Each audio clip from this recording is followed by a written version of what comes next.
সিংহাসনে বসল রাজা, বাজল কাঁসর ঘণ্টা, ছটফটিয়ে উঠল কেঁপে মন্ত্রী বুড়োর মনটা। বললে রাজা, মন্ত্রী তোমার জামায় কেন গন্ধ?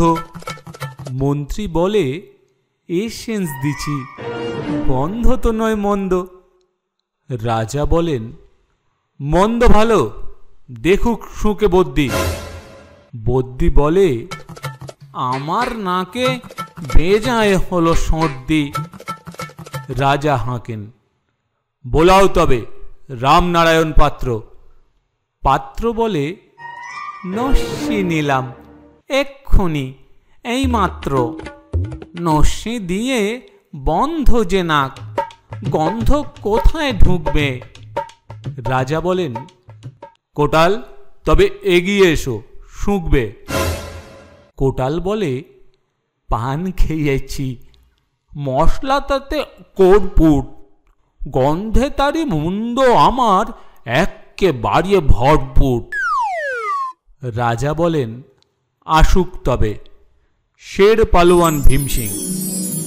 ভীম বলে, আজ পড়ছে আমার সমস্ত গা ঝিমঝিম, রাত্রে আমার বোখার হলো, বলছি হুজুর ঠিক বাত।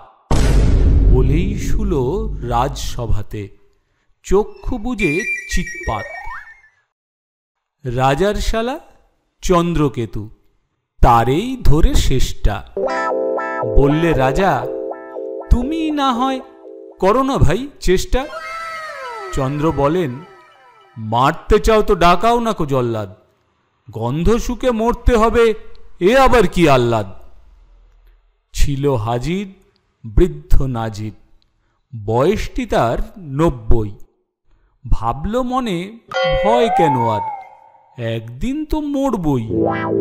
সাহস করে বললে বুড়ো, মিথ্যে সবাই বকছিস, শুঁকতে পারি হুকুম পেলে, এবং পেলে বকশিস। রাজা বলেন, 1000 টাকা ইনাম পাবে সদ্য। তাই না শুনে উৎসাহেতে উঠল বুড়ো মদ্য।